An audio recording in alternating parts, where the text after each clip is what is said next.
Nous estimons que si l'Union européenne nous empêche de mener des politiques de progrès social et écologique, alors nous n'appliquerons pas ces impositions européennes.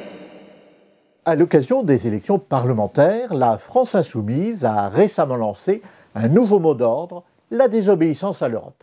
Parler de désobéissance a quelque chose d'héroïque, de révolutionnaire, sans doute parce que ça fait référence à la désobéissance civile, à la résistance à l'oppression, celle-là même dont parle l'article 2 de notre Déclaration des droits de l'homme. Et c'est bien le message que veulent faire passer la France insoumise, récemment rejointe par le PS et les Verts, au sein de la nouvelle Union populaire écologique et sociale. Mais, juridiquement, est-ce que c'est possible de désobéir à l'Europe ?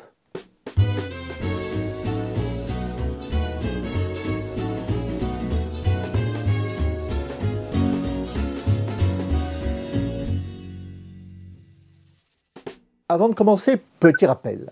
Vous avez le droit n'est pas une chaîne d'opinion. Chaque semaine, Tricotine et moi-même essayons de vous expliquer le droit sans aucun parti pris. Et nous attendons la même chose de vous. Alors merci de laisser vos opinions au vestiaire, le temps d'écrire vos commentaires sous la vidéo. Vous les reprendrez en sortant. Revenons maintenant à notre question du jour. Oui, parce que tes précautions oratoires là, ça commence à me courir sur la crêpe.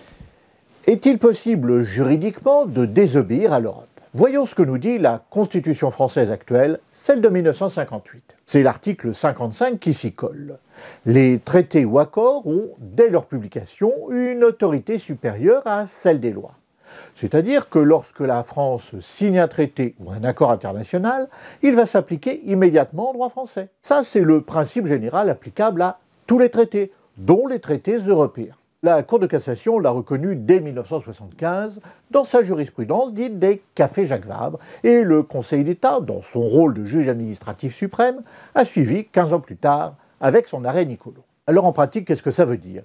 Eh bien ça veut dire que lorsqu'une loi ou un autre texte français est contraire au droit européen, alors la règle européenne doit être appliquée à la place de la règle française, parce que c'est la Constitution qui le dit. Tu pourrais prendre un exemple là ? Parce qu'on est complètement rincés. D'accord. Eh bien, prenons celui de la commercialisation du CBD. Vous le savez sans doute, depuis 2 ans, les boutiques proposant ce dérivé du chanvre, contenant une très faible dose de substances psychotropes, fleurissent dans nos rues et sur Internet. Le commerce du CBD était interdit par la loi française, qu'il considérait comme une drogue. Mais la réglementation européenne dit le contraire. Et c'est pourquoi la Cour de cassation a récemment décidé, dans son arrêt de juin 2021, que ce commerce n'était plus illégal en France. Et la France en a tiré les conséquences en publiant un arrêté autorisant la commercialisation du CBD. Mais alors que se passerait-il si, comme le propose la NUPES, la France refusait de mettre spontanément son droit interne en conformité avec le droit européen ? Eh bien, il existe plusieurs possibilités. Et pour nous les expliquer, je vais téléphoner au juriste. Et le juriste, pour une fois, ce n'est pas moi, mais Pierre Galmiche, avocat au barreau de Paris. Bonjour Sébastien, merci d'avoir pensé à moi tout d'abord. Sur les conséquences d'une violation du droit de l'UE, elles peuvent être de 2 ordres. Tout d'abord, le juge français a un rôle à jouer là-dedans. En effet, il est censé ne pas appliquer une loi française dès lors qu'elle est contraire à un traité international et en particulier avec le droit de l'Union européenne.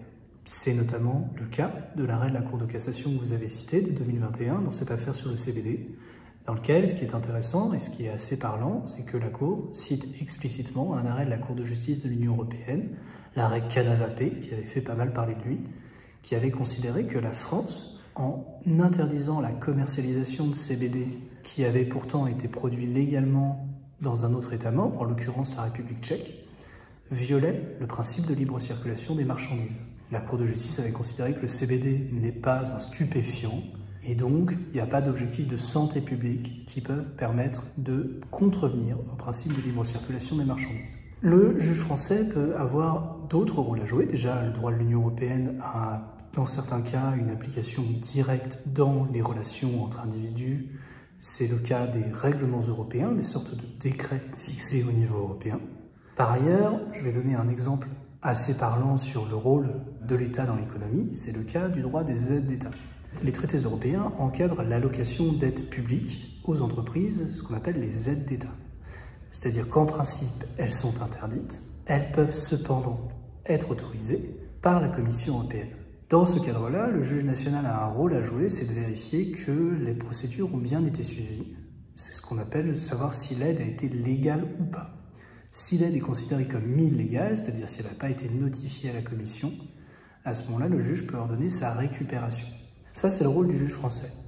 Le juge européen, il a aussi un rôle à jouer, un peu subsidiaire, on va dire, quand le juge français n'a pas tout à fait joué son rôle.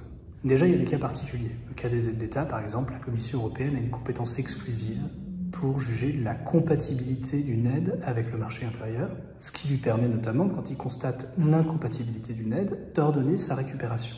Deuxièmement, de manière plus générale, quand un État membre viole le droit de l'UE sur un point particulier, la Commission européenne peut initier une action en manquement devant la Cour de justice de l'Union européenne.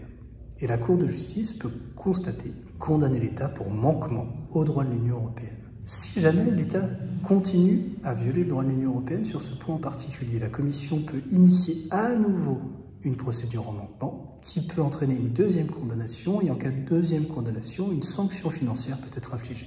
En général, c'est des procédures qui durent très longtemps, mais dans un cas polonais assez récent, il se trouve que la Commission a utilisé ce qu'on appelle la procédure de référé pour obtenir des mesures provisoires, c'est-à-dire la violation est tellement flagrante qu'il faut aller très vite et obtenir tout de suite une injonction de modifier le droit polonais. Et là, il se trouve qu'en quelques mois, la Cour de justice de l'Union européenne a condamné l'État polonais. Merci Pierre. Et ce type de sanction n'est pas un cas d'école, au contraire. Les États membres de l'Union en font régulièrement l'objet. Par exemple, la France a été condamnée en avril dernier, 2022, pour manquement à ses obligations en matière de respect de la qualité de l'air. Ou encore la Pologne pour ne pas avoir respecté le principe essentiel d'indépendance de la justice. Ce pays autoritaire avait en effet décidé que son droit interne s'appliquerait de préférence à celui de l'Union et l'avait modifié en conséquence, limitant sévèrement au passage l'indépendance de leur justice. La Pologne a donc écopé d'une amende d'1 million d'euros par jour tant qu'elle ne s'est pas conformée au droit européen. Ces procédures de sanctions contre les États ne sont pas rares, au contraire. Voici par exemple un tableau représentant le nombre de procédures pour tous les pays membres de l'Union, année par année. Que les intentions de la NUPES soient de mener une politique sociale et écologique ambitieuse, c'est une chose. Mais encore faut-il pour cela que les outils juridiques utilisés soient conformes au traité. Et affirmer comme elle le fait qu'elle entend désobéir à l'Europe tout en respectant l'état de droit, juridiquement, ça ne veut rien dire. Je m'arrête là, car aller au-delà, ce serait commencer à parler politique, et vous le savez, vous avez le droit. N'est pas une chaîne d'opinion. En parlant d'opinion, vous pouvez maintenant reprendre les vôtres aux vestiaires dans lesquels vous les avez laissés tout à l'heure. Vous verrez qu'elles sont intactes et en parfait état de fonctionnement, et qu'en plus, vous aurez appris un petit peu de droit au passage. Merci à Pierre Galmiche, avocat au barreau de Paris, pour son intervention. C'est lui qui m'a donné envie d'en faire une vidéo pendant un échange sur Twitter. Merci également à lui d'avoir pris la peine de rédiger une fiche explicative. Le lien pour la télécharger est ici et sous la vidéo. Dites-moi en commentaire si vous voulez que je refasse de temps en temps ce genre de vidéo un petit peu plus technique juridiquement. Merci aussi à toutes celles et à tous ceux qui soutiennent la chaîne par leur générosité. Leurs noms sont au générique et sous la vidéo. Et si elle vous a plu, vous pouvez maintenant regarder l'une ou l'autre de ces deux vidéos de « Vous avez le droit ».